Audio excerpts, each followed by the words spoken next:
यहाँ पर कि आपका कुंडलिनी का जागरण करना है और आपको वो स्थिति देनी है जिसे हम कहते हैं कि आत्मबोध। आत्मा का बोध होते ही न कि आप अपने ही बारे में जानते हैं पर दूसरों के बारे में भी जान जाते हैं। सबसे पहले आपके अंदर ऐसा लगेगा जैसे ठंडी ठंडी हवा आ रही हाथ में, और सर में से भी लगेगा ठंडी हवा आ रही तालू में से। यही जो आपको हाथ में लग रहा है, पहला अनुभव, पहली मर्तबा आप इस परम चैतन्य को जान रहे हैं, महसूस कर रहे हैं, उसका आपको ज्ञान हो रहा है। इससे पहले आपने इसे जाना नहीं था। उसके बाद दूसरी स्थिति आती है जिसमें आप निर्विकल्प हो जाते हैं। जब आप इसको इस्तेमाल करने लग जाते हैं, आपको आश्चर्य होता है, आप अपने हाथ से कुंडलिनी दूसरों की जगा रहे हैं, लोगों को ठीक कर रहे हैं और आनंद में मगन है। धीरे धीरे बिल्कुल आप निश्चिंत होकर के अनेक शक्तियों को प्राप्त कर लेते हैं और फिर आप निश्चिंत हो जाते हैं। आप में कोई विकल्प नहीं रह जाता, कोई शंका नहीं रह जाती, आप निर्विकल्प में उतर जाते हैं बहुत आसानी से। और उसके बाद आप लोगों को देने लगते हैं। पहले जब तक दीप में प्रकाश नहीं होता उसे जलाया जाता है, और जब दीप में प्रकाश आ जाता है तो फिर वो सबको प्रकाश देता है। एक दीप से अनेक दीप जल सकते हैं। इसी प्रकार सहयोग बहुत जोरों में फैल रहा है। पता नहीं इन लोगों ने बताया कि नहीं कि रशिया जैसी जगह जहां उन्होंने परमात्मा का नाम भी नहीं सुना हुआ, वहां पर एक एक प्रोग्राम में 16-16 हजार लोग आते हैं और एक एक गांव में कहीं कहीं 22,000 लोग सहयोगी हैं पक्के पहुंचे। सो ये देश अपना जो संतों की भूमि, जो योग भूमि है, जहाँ पर लोग इतना धर्म का कार्य कर गए, ये लोग तो सोचते हैं आप लोग महाभाग जो ऐसी महान देश में आप पैदा हुए, लेकिन हम जानते नहीं कि हमारे क्या भाग्य हैं। एक दिन ऐसा आएगा कि इस आध्यात्मिक शक्ति के बल पर सारा संसार आपके चरणों में आ सकता है, लेकिन पहले अपनी शक्ति को समझिए। जब तक आपने शक्ति को समझा नहीं तब तक आपकी कोई विशेषता नहीं। बेकार चीज़ों में उन लोगों से आपको कुछ भी कंपटीशन करने की ज़रूरत नहीं, कोई सी भी प्रतियोगिता की ज़रूरत नहीं है। सिर्फ आप अपनी आध्यात्मिक शक्ति बढ़ाइए, सारा संसार भारतवर्ष को जानेगा कि बहुत ऊंचा आध्यात्मिक स्तर का एक देश है और सारा संसार यहाँ आपके पास आएगा। आज ही आए हुए इतने लोग, इनको क्या ज़रूरत थी अपने अच्छे अच्छे घर छोड़ करके यहाँ अपने देश में घूम रहे हैं और इनको कुछ महसूस भी नहीं होता। मैंने कहा आपको कोई यहाँ तकलीफ तो नहीं होती? नहीं माँ, यहाँ तो आत्मा में बड़ा ही आराम है। इतना आत्मा का आराम तो हमको अपने देश में नहीं मिलता। यहाँ लोग कितने अच्छे हैं और ये जाना ही नहीं चाहते।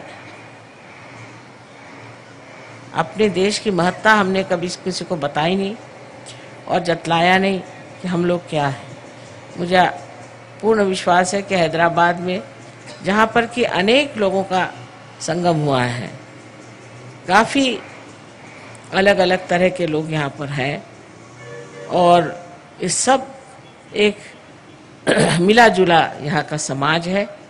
इस समाज में दिमाग भी लोगों के खुल जाते हैं। तो आशा है कि यहाँ पर बहुत ज़ोरों में सहयोग प्रस्थापित होगा और एक दिन इस हैदराबाद से ही काफ़ी लोग बाहर जा कर के और सहयोग का प्रचार करेंगे। आप सबको अनंत आशीर्वाद।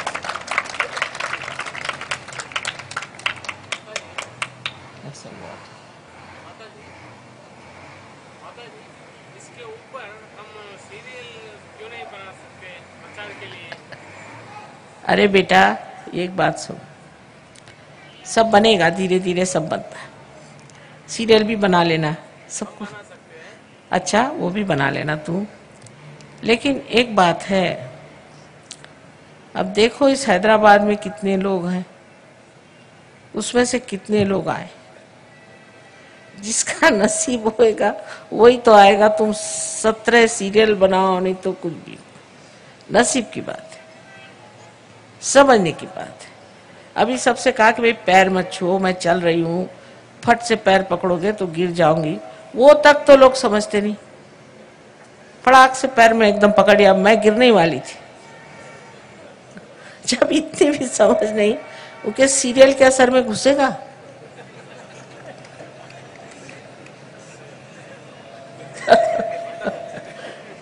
ये मैं ये कह रही हूँ, अब धीरे धीरे जब आप थोड़े जहाँ लोग जागरूक हो जाए, तब आप सीरियल बनाओ तो उसका मजा उठा लेंगे लोग, मजा उठा लेंगे। लेकिन नहीं तो क्रिटिसिज्म पहले शुरू। ये सीरियल, अच्छा खुश रहो, जीते रहो, तुमको अनंत आशीर्वाद है। पानी पर टेलीविजन वाले दिखाए तब। हम लेंगे माता जी परमिशन। अच्छा देखो,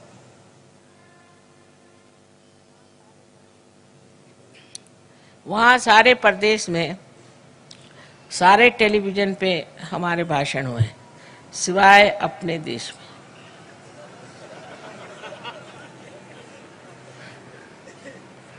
अब मेरी समझ में नहीं आता कि क्या करें। सारी दुनिया में हुए, ऐसा कोई देश नहीं जहाँ हम गए और उन लोगों ने हमें टेलीविजन पे बड़े अदब से बुलाया। इंग्लैंड में था, लेकिन अपने देश में नहीं।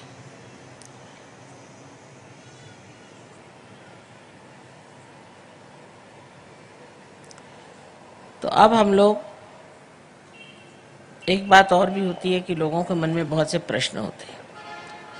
तो आप लोग जो कुछ आपके प्रश्न हैं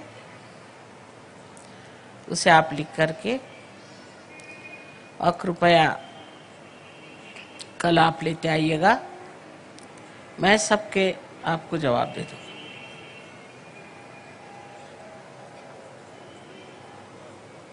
यहाँ रख दीजिए, कल जवाब दे देगा। कल दीजिएगा, जाने से पहले लिख के रख जाइए, अभी नहीं।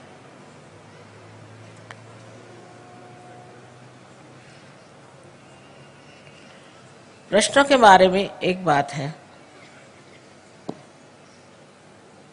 कि जो प्रश्न पर्सनल है उनकी बात छोड़िए, पर जो और प्रश्न है कि मैंने ये किताब पढ़ी थी, उसमें से था, वो गुरु ने ऐसा कहा और फलाने में ऐसा लिखा है और ठिकाने में, क्या भाई लिख के चले गए, वो अब नहीं है। अब मैं बैठी हूँ, मुझसे पूछो। जब जिंदा होता है कोई तो उसको कोई नहीं पूछेगा। बाद में उसके मंदिर बनाएंगे, फलाना बनाएंगे, क्योंकि वो अब जिंदा नहीं है ना। और जिंदा जो गुरु बैठा रहेगा वो तो कहेगा कि बेटे तू ये क्या कर रहा है। तो जिंदा को नहीं मानना चाहिए। ये खास प्रिंसिपल है इंसान का कि कोई जिंदा हो तो उसको नहीं मानो मरने के बाद। क्योंकि जिंदा हो सकता है कि वो कहे कि भाई ये ऐसे नहीं करना चाहिए, वैसे नहीं करना चाहिए, उसको जेब में रख सकते हैं, तब ही होना चाहिए। अब रही बात सवाल जवाब, सो मैं काफी होशियार हूं, क्योंकि अब 21 साल से ये धंधा कर रही हूं।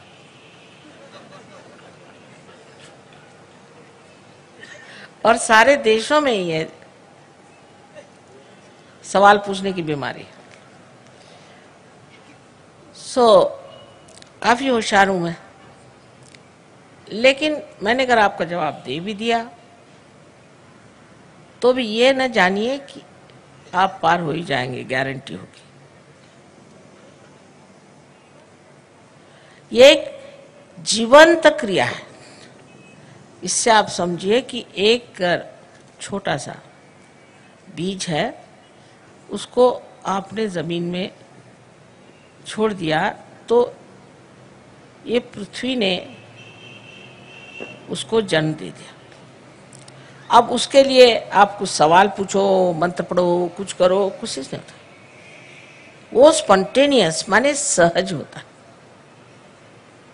और वही बात है सहज। सह माने आपके साथ और ज माने पैदा हुआ। ऐसा ये योग का साधन आप हरेक का जन्म सिद्ध अधिकार है। इसे आप सब प्राप्त करें। और ये कभी मत सोचे कि मुझसे नहीं होगा और मैं कैसे हो सकता हूं। तो अब हम लोग